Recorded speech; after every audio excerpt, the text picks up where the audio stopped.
au début du mois de juillet, le GENIM a annoncé avoir instauré 3 raisons pour bloquer la route de Kayi et aussi la route de la Côte d'Ivoire, surtout la route de Côte d'Ivoire pour venir à Bamako, et aussi la route de Ségou. Donc ces raisons, la raison principale du carburant, c'est qu'il y a certaines localités qui ont pris des décisions pour interdire le transport des hydrocarbures en béton d'huile. Donc du coup, les djihadistes, pour eux, c'est une décision illégale en fait. C'est une décision qui ne devait pas être. Parce que pour eux, les villageois aussi ont besoin de carburant. Donc, les autorités de ces localités ont pris cette décision-là. Parce que pour eux, c'est les djihadistes qui viennent s'approvisionner dans ces villages-là à travers ces bidons d'huile, bidons de carburant. Donc, du coup, ils ont dit, tant que cette décision reste, et aussi ils vont bloquer l'entrée de carburant dans le pays, que ce soit par la route du Sénégal ou la route de la Côte d'Ivoire ou autre. La deuxième raison, surtout, ils se sont attaqués aussi à la compagnie de transport Diarra Transport. Là aussi, la raison est que cette compagnie, pour eux, dénonce aussi des éventuels suspects une fois arrivés à Bamako, qui sont arrêtés comme des djihadistes.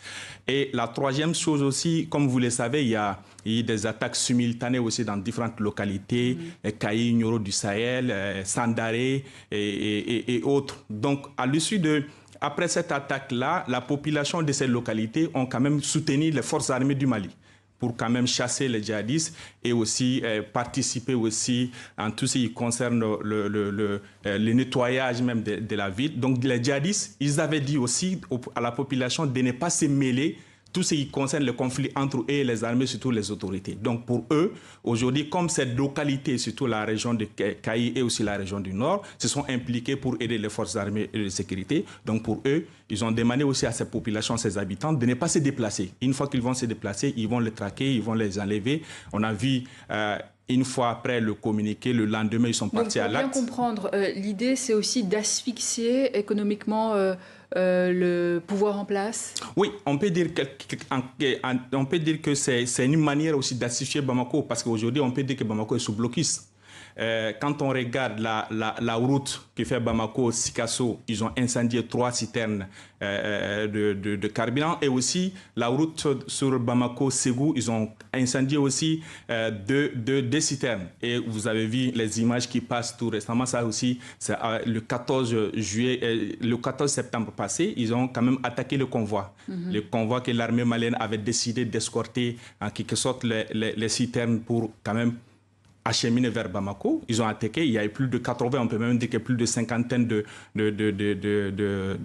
citernes qui ont été brûlées par les djihadistes. Et aussi, ils ont quand même enlevé des chauffeurs et aussi des apprentis. Vous avez vu aussi les images qui ont circulé sur les réseaux sociaux où des chauffeurs on demande aussi d'aide des autorités pour faciliter leur libération dans la mer du GENIM. Donc vous parlez de ces nouvelles attaques. C'est une nouvelle stratégie?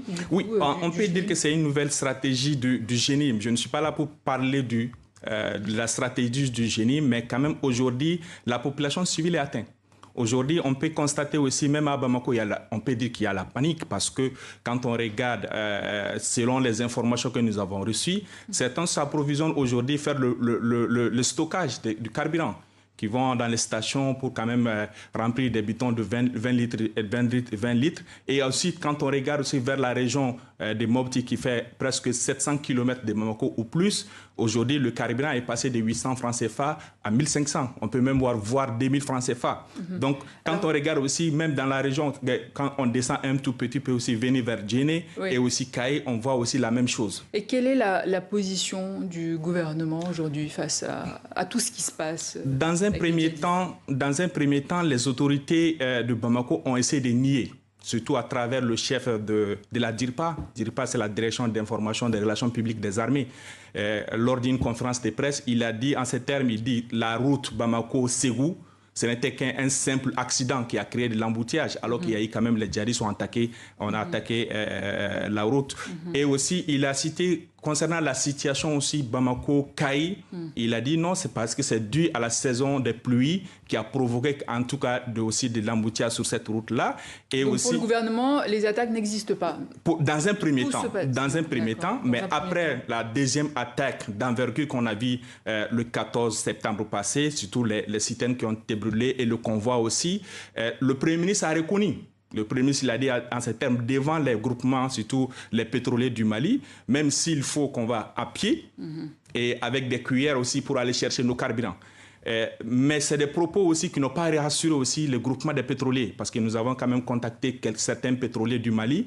Ils ont dit que ce sont des propos qui ne sont pas rassurants. Donc du coup, certains ont décidé aujourd'hui de suspendre leurs activités jusqu'à ce que la situation s'éclaircisse. Et pour certains aussi, la proposition du gouvernement d'escorter en quelque sorte les camions ne sont pas appropriées, parce que quand même c'est des liquides inflammables, et aussi même à distance, on peut quand même atteindre les citernes. Donc, alors, sur le plan politique, on a vu récemment l'incarcération de 2 anciens premiers ministres, Choguel Maïga et Moussa Mara.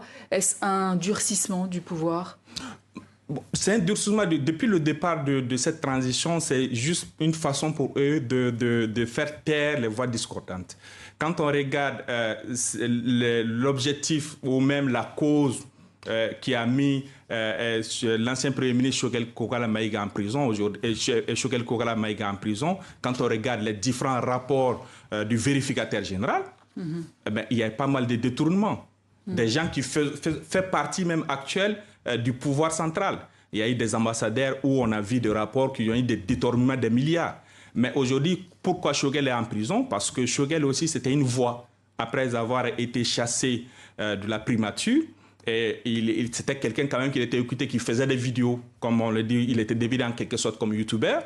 Il parlait de la situation du pays. Il décriait en quelque sorte la mauvaise gouvernance. Pour eux-mêmes, c'est une gouvernance catastrophique aujourd'hui qu'il faut mettre terme.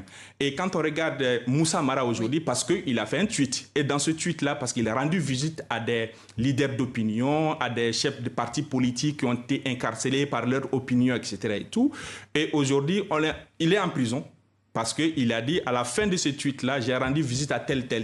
Nous allons mettre tout en œuvre pour faciliter la libération. Donc, c'est une façon pour eux, parce que c'est les 2 chefs, d'anciens chefs du gouvernement, qui continuent toujours de parler, malgré que la situation politique, malgré qu'ils ont suspendu les activités politiques, malgré qu'ils ont dissous les partis politiques, mais quand même, ils étaient là quand même pour parler de la situation. Je rappelle que vous êtes journaliste. Merci beaucoup.